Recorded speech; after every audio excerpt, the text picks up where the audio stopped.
Peet Denny, today's guest, left his successful tech career in 2019 to focus entirely on reversing climate change. He founded Climate VC, which plans to invest in 100 companies that can collectively remove a gigaton of carbon from the atmosphere. He'll also share insights about his superpower. I'm your host, Devin Thorpe. Welcome to the Superpowers for Good show. Pete, thank you so much for joining me today for this conversation. It's a thrill to connect across the pond here, and I look forward to a great discussion. Yeah, great. Thanks, Devin. Thanks for having me on the show. Excited to be here.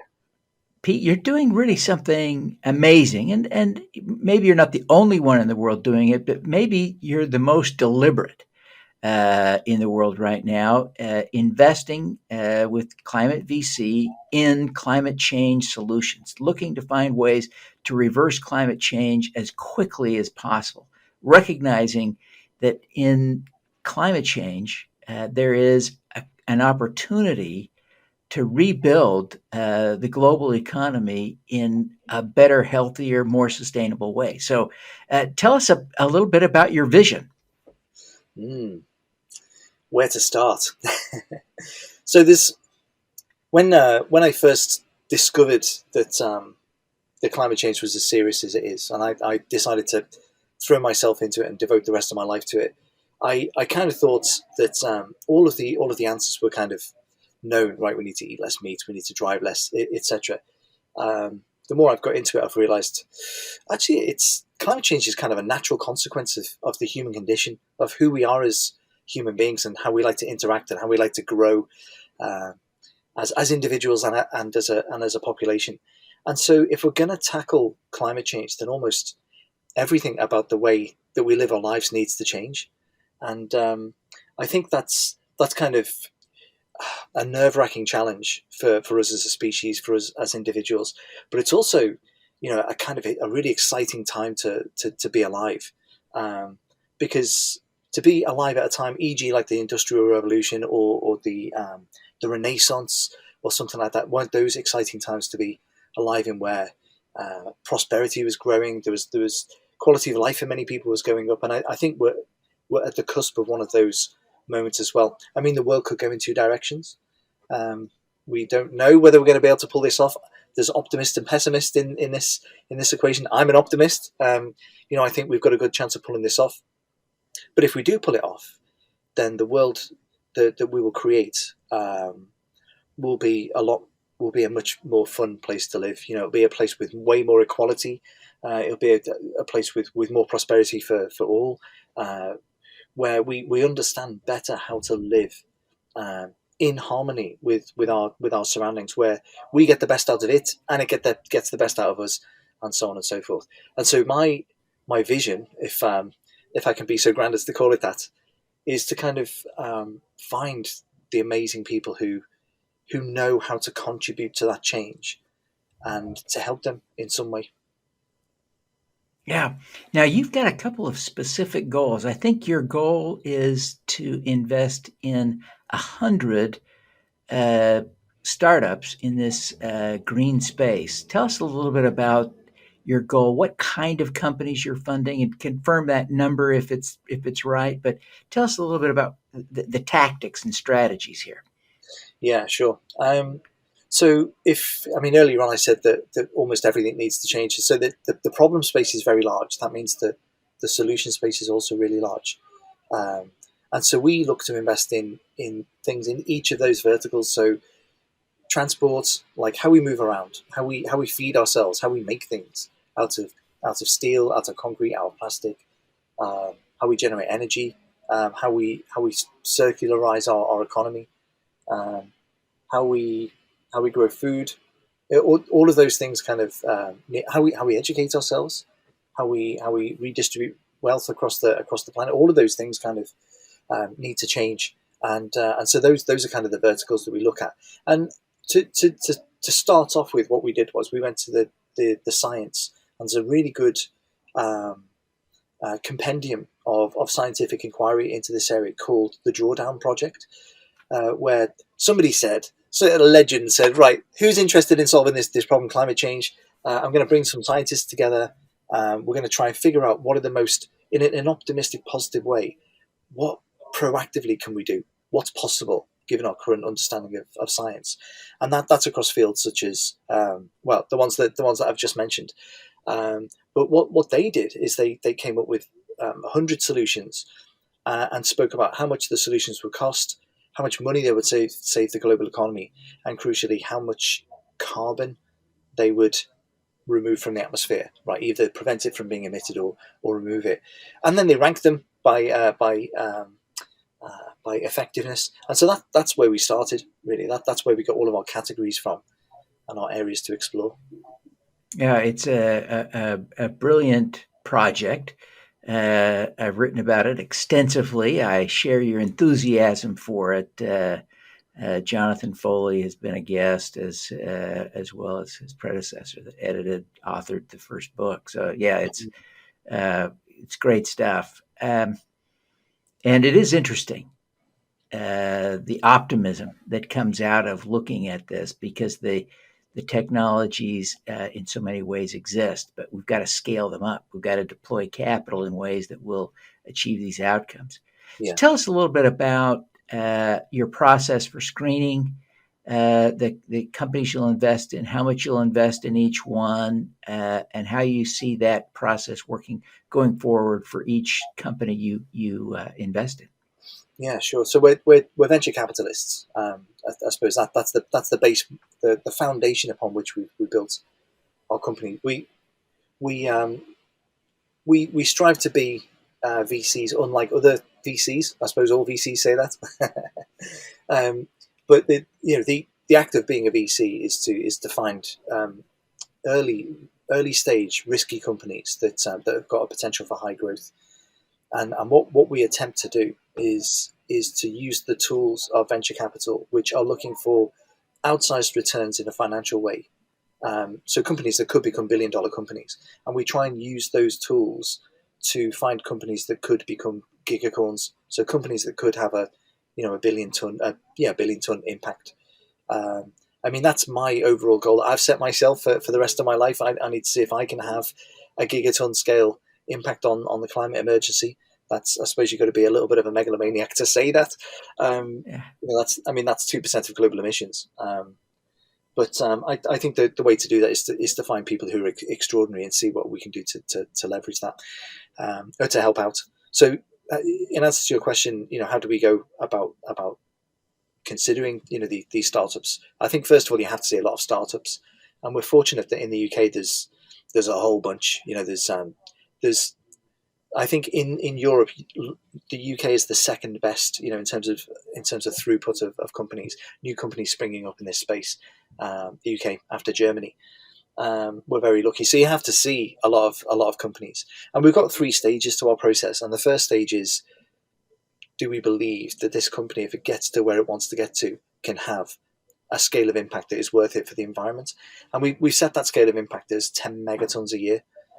And so the rough breakdown is, we think if we invest in 120 startups over the next 3 years, and if 10 of them get to where they want to get to, most companies in early stage venture don't, but if 10 of them get to where they want to get to, and they're each having a 10 megaton scale impact a year for 10 years, then 10 by 10 by 10, that's our gigaton. That's where we start. So we first of all challenge the founders to show us the numbers, show us a plan that will get you to 10 megatons a year. And we pass that to our team, who are scientists, and they look at it, with some scrutiny and with some Yeah. skepticism. I'm the optimist, right? It'd be useless if I looked at it, because I want everybody to succeed. But they look at it with a more cynical eye, and that's our first and major. Then we look at the team, of course. Then we look at the markets. We understand some of these markets. Some of these markets are new to us. Where the market or the tech is new to us, we reach out to academics or people who are other experts in these fields. And then finally, we've got like a commercial due diligence, which all VCs would have to say commercially, does this make sense? And are there any known unknowns in this? In terms of contracts and that kind of thing. Yeah. Uh, Will you be investing strictly in UK businesses or around Europe, or will you include some in the US and Africa and other places?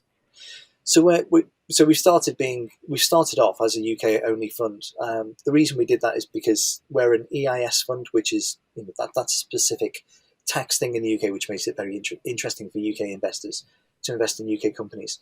But there is some nuance to that, where companies that are foreign companies can become EIS eligible, as they call it. And so we are looking at a couple of companies out from outside of the UK, and we're very excited to kind of do more of that as we grow. We're looking at a geothermal company from Texas at the moment, for example, which I'd love to be able to do that kind of thing. As we Yeah. grow, we'll do more. One of the classic problems in venture capital is the screening process. And, I've kicked around the venture capital community for a long time. I ran a little investment banking firm and helped people raise venture capital for a long time earlier in this century. And the venture capitalists used to brag about their screening process being largely, can you get a quality introduction to me? Mm. And so, a business plan that comes over the transom is treated with disrespect, junior scrutiny, rarely gets really the full attention and full thought of something that might come from a peer, a friend, that sort of thing. It seems to me from some of the things you've written that you're trying to change that model a little bit to make sure that you approach things differently, giving fair shake to everyone. Am I misreading what you're writing? No, you're reading it correctly. We're trying. Obviously, we have the same problems as other VCs do, but we've come to this as operators ourselves. We've been in the seat of the founders, and we know what it's like. So we're kind of motivated to give everybody a fair crack of the whip. It actually, having said, you asked me to be honest before we came on air. It does say a lot about a founder if they come in through a side door or something, or find some novel way of reaching out to you. I'm not going to say that doesn't count for something. Hustle is one of the big things that we're looking for, actually, but it doesn't need to come through. I think actually it's quite important for us that we're not just looking for deals that have already been pre-approved by others. What's most exciting for us, and the reason I got into this game in the first place, is to try and make things happen that wouldn't otherwise have happened. And so if we're trying to squeeze into a deal that lots of other people are already excited about, then there's actually no need. Our contribution is not required. So we try and look in places where other people are not looking. We try and listen to people that other people aren't listening to. I'm from a working class background. You can probably tell from my accent that I'm from Liverpool. When I grew up in Liverpool, it was there was a lot of unemployment. It's quite a rough place. It's beautiful now. If you go to Liverpool now, it's a wonderful city. But in the time, it was pretty rough. Yeah. Let's not talk about it. People getting beaten up on the streets, and if you leave your wheelie bin outside your house, it gets stolen. That kind of thing. And a lot of people from those backgrounds are aware that kind of amazing people come from all sorts of different areas, and so we try and remain open to that. Yeah, it's one of the things I remember believing that screening model was really a valid, important screening model, and as an intermediary who could provide quality introductions, I sort of bought into that. But it really was brought home to me years later when someone pointed out that at least here in the United States, an African American woman from an inner city circumstance is much less likely to have a golfing buddy with that it has as a common friend a venture capitalist, right? And so it has a clear, distinct race and gender bias that is rather punitive to people that we really ought to be trying to give first shot to try and accomplish what you talk about in terms of creating a more sustainable, fair, and equitable world. So I appreciate your taking the time to work on that. Your goal is ambitious, a gigaton. a Yeah. gigaton of carbon removed, but it's also not unreasonable. Um, it needs to be done. And so there are a lot of people pulling for your success. Um, as you reflect on the things that have enabled you to be successful in your career, that got you to this point, and give you the confidence that talking about pulling a gigaton of carbon out of the atmosphere isn't crazy. Uh, what do you see as and you look at that skill set that you've got, what do you see as your superpower within that skill set that will allow you to make this happen? Are you? Do I hear two parts in your question? Is one part what has given me the confidence to go for such a big, hairy, audacious goal, and the second one is what superpower do I bring to bear on it? Yeah, yeah. Where do I get the confidence from? I think I've kind of discovered by trial and error over the years that if you try risky things, you try hard things that scare you, that kind of make you cry, make you doubt yourself, that make you look stupid in front of other people. If you try, then sometimes you'll pull it off, and when you put it off, oh man, then it feels amazing. Then your kind of perception of who you are as a human being and what your value is really just goes right up. And so I've tried that a lot over my life. People always used to say that Pete was the guy with like 150 different hobbies. I always used to like try and learn new things, and so I just kind of became accustomed to being the beginner in any group. The person who was least experienced, the noob in any group. And I learned to feel actually it's not so bad. So when I take up a new sport, I'm the worst at that sport. I probably remain quite bad for a long time, and I get a lot of enjoyment out of it. I improve, but I think that's part of it. Kind of building up this feeling that failure doesn't sting. Failure is not so bad. And I tried something. I think one thing that made a huge difference to me. I don't know how replicable this is to your listeners, but I didn't do any sport until I was in my 30s, when I deeply regretted it. I deeply regretted because I started putting on weight, and it's quite difficult to lose weight, by that time. And Yeah. and so I started doing triathlon, like many middle-aged men do.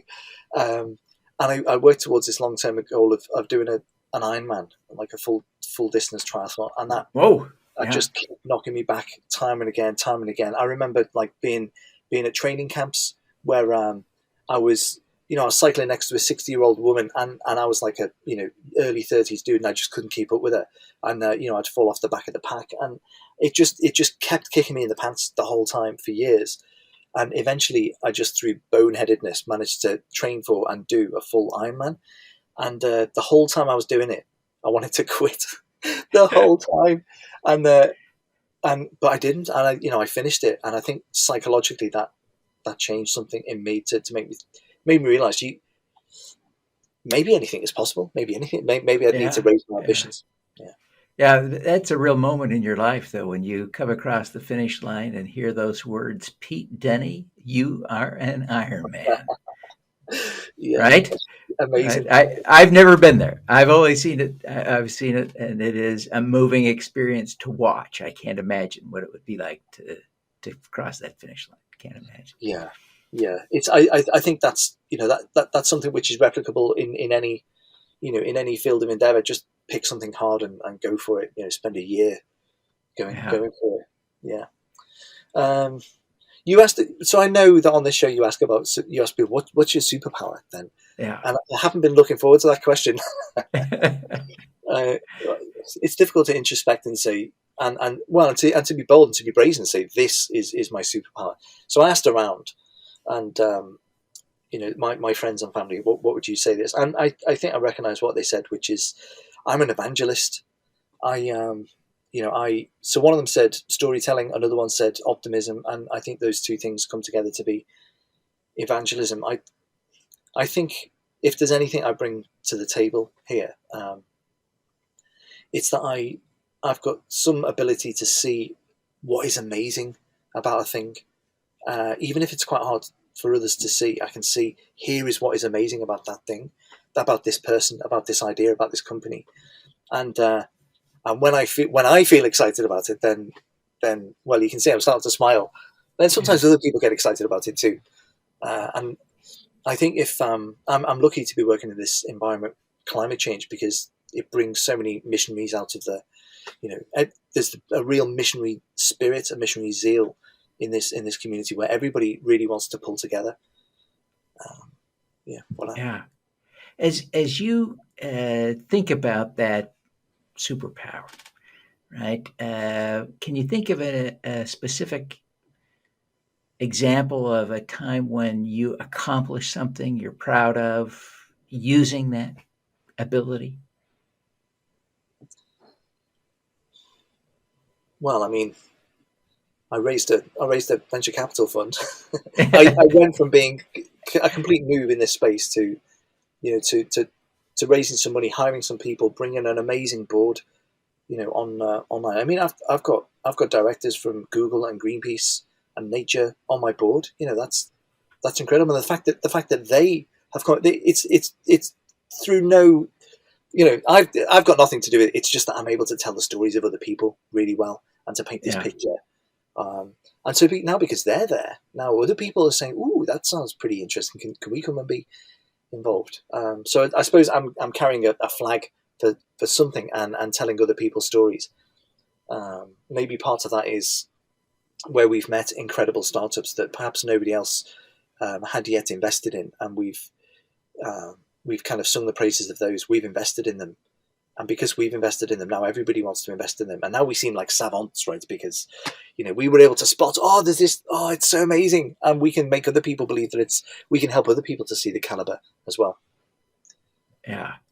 That's fantastic. Now, how would you coach other people to develop this ability?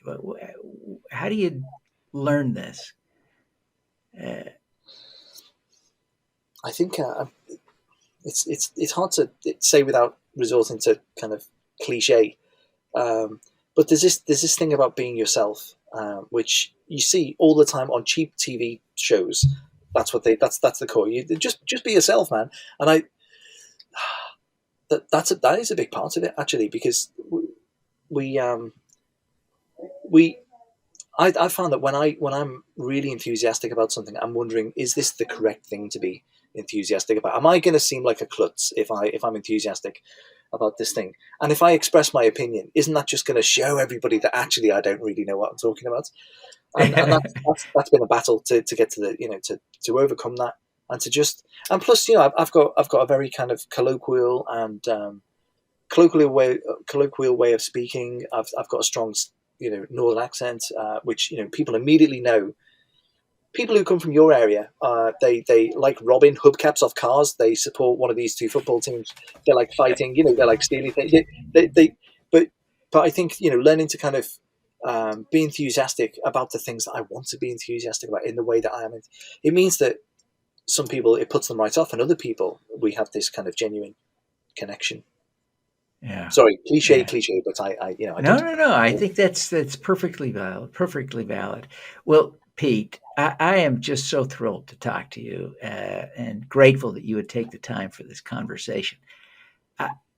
I, I want to invite you to take a minute and tell people how they can learn more about you. But I'm most interested in making sure that someone you might fund who hears this knows you might fund them and knows how to get in touch with you in a way that will get your attention so that someone who you might fund who hears this gets gets their full fair shot, right? So Yeah. especially that, but a lot of people admire what you're doing and want to follow you. Tell them how to follow you on social media or something if you can.